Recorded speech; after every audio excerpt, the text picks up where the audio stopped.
What's up, friends? I'm here with my Nova 6 sauna tent from North Shore Saunas, and today we're going to go over everything you need to know about this sauna, from getting it set up to the accessories that come with it, to getting the fire lit and how to maintain that fire, to how many people can fit in it, to how hot it really gets, all the way down to breaking it down and how to let this thing cool down when you're done.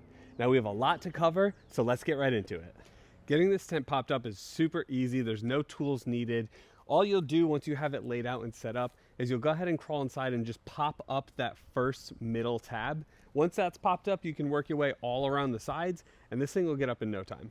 So this is what your tent's gonna look like once it's all put together. And if you take a walk around, you'll notice that there's a lot of windows. So there's windows all throughout, which is really nice because it lets in a lot of natural light. Again, we're looking at 1, 2, 3, 4, 5 windows. And then when we get around to the back side here, we do have this vent at the bottom that's going to draw fresh air in, and then we have this vent at the top, which is just going to allow for nice airflow.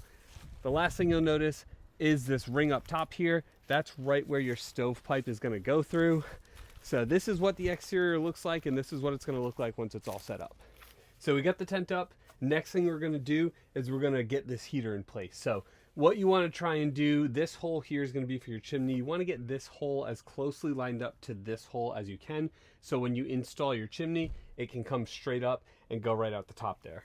Once you feel like you got it in a good position, you'll go ahead and just tilt this over onto its side, and you can open up these legs here. There's 4 legs, which is going to raise that heater up so it's not sitting directly on the grass or whatever ground you're using. Now I'm going to go ahead and I'm going to build that chimney up, and I'm going to put the rocks in the stove, and it'll be ready to go. Now we're going to go ahead and get this bench put together. So these benches all fold up so they're a single board like this, which is really cool, makes it really easy to bring them along with you. And the way that they lock in is really neat too. So you'll take this, everything's foldable.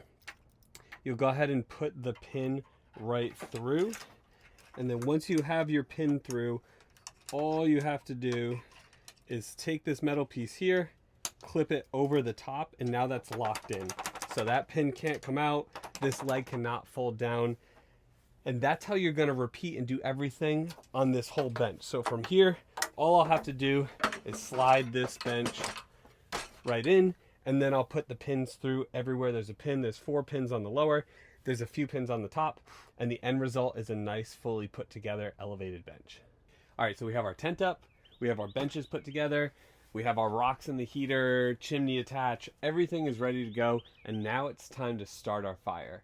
So the first thing that I'm gonna do is I'm gonna address the vents. So right now the vents are closed because that's how you'll cool it down when you're done with your session, but you're gonna wanna open these up.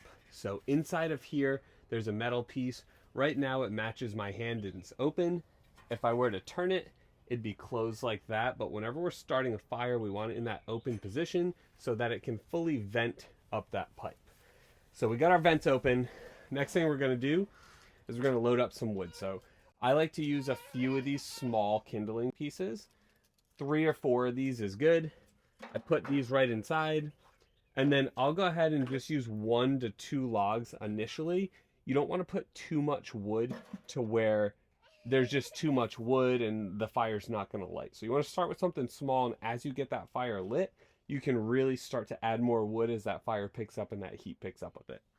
So I'm going to go ahead, I use just a standard grill lighter. You can use a torch or something bigger, but I have small kids at home, and the idea of having a torch sitting around just isn't super comforting for me. So if you can do it with this like I can, you can light this thing up with anything.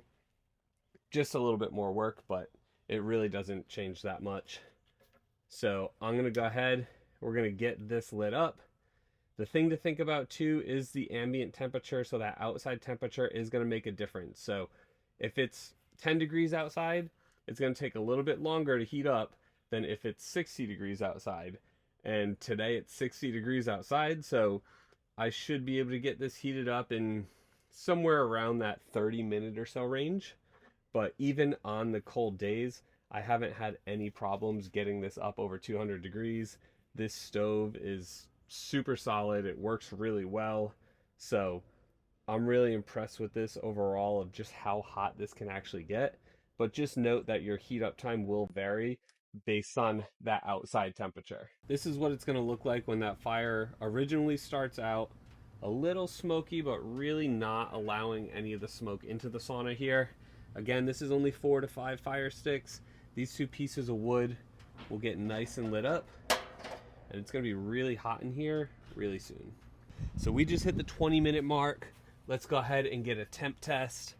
We are a little over 200 degrees on there. So like I said, the outdoor temperature does affect a little bit, but 20 to 30 minutes is generally what you can expect once you really get this fire going good. So I'm gonna spend the next 20 minutes or so in here, enjoy a little session because I have it up nice and hot right now, and then we'll get into how to break this down. All right, so I just finished 10 minutes, and as you can see, I am absolutely soaked. So I don't think I have another 10 minutes in me. It is so hot in here. It feels so good in here. I'm just dripping everywhere. But let's talk about how to keep the temperature up. So I added 1 more log when I was building the fire as I saw it start to light and get, a nice consistent flame. I added 1 more bigger log. That bigger log caught, and I'm still running just those 3 initial logs. I haven't added any more wood yet. I've been keeping an eye on my thermometer behind me, and that's going to be the best thing to do in the beginning. The more you use it, the more you'll kind of be able to gauge when you should add wood, when you might not need wood. But starting out, just watch that thermometer, watch the flames inside. It's a nice clear viewing window, so you'll be able to see that wood burning, and if there's any logs left, if you need to add more. But just know this thing does get super hot, so don't go and just add a ton of wood at once, or else it's going to get 220, 230, 240. I've seen this sauna get up over 240 degrees with too much wood. So just know in the beginning, less is more, and it's easier to add wood than to have too much in there and have to kind of air it out and wait for it to cool down because it gets too hot. But overall, this thing works amazingly. I'm sweating nonstop. I feel so good. I'm going to let it cook down a little bit more, and then we'll go into how to actually close this all up to let that fire go out and how to cool that stove down so you can move it if you plan on moving it, or so you can pack it up and store it. Getting ready to wrap up my session, and what I'm going to do now is I'm going to close that bottom vent, and then I'm going to come back to this top vent, and I'm going to close that as well. So what that's going to do by closing all the vents, it's just going to starve the heater of the oxygen, which is essentially going to make this fire go out. One thing to note is you never want to spray this down or pour water on it because this is super hot and it will create a ton of steam. So it's best to just naturally let this go out. Close those vents, deprive all the oxygen, and this will go out by itself. It will take a little bit of time to cool down, so be very careful. But you do have the provided gloves if you need to move it a little bit sooner. Just note that this stove gets super hot, especially if you've been running it for a while, so give it the proper time it needs and don't rush it or do anything that could potentially harm yourself. I've given everything the proper amount of time to cool down, so now it's safe to touch all of this stuff here without having to worry. Now, if I did want to break this down sooner, I do have the gloves that are included with the sauna, but you do have to remember that you will still feel some heat through those gloves, so it's better to just give it the time it needs rather than trying to rush it and potentially burn yourself even through those gloves. So what I'm going to do now to get this all broken down, I do have some ash and leftover wood and stuff like that in here. I'm just going to grab a little shovel and I'm just going to kind of rake it into these grates, and what that'll do is it'll drop all that ash down below into this little catcher, and then I can basically take that and dump that out, which will clean out the stove. The other thing that I'm going to do is I'm going to start to get all these rocks out. These rocks will cool down slower than the actual heater, so if you have a bucket of water or you have some way to take these, remove these to a safe location and hose them down. Again, you don't want to hose them down with it on top of the heater here. You can go ahead and get those out, and that'll help to cool those down a little bit quicker, but just know that the rocks take a little bit longer to cool down than the whole overall setup. From there, I'm going to remove the pipe, and then I'll move this out and I'll get the tent all broken down. So overall, this is a really hot and really fun tent. We have no problems getting it up over 200, 220 degrees. We've had upwards of 8 people in here, so really good for the community aspect.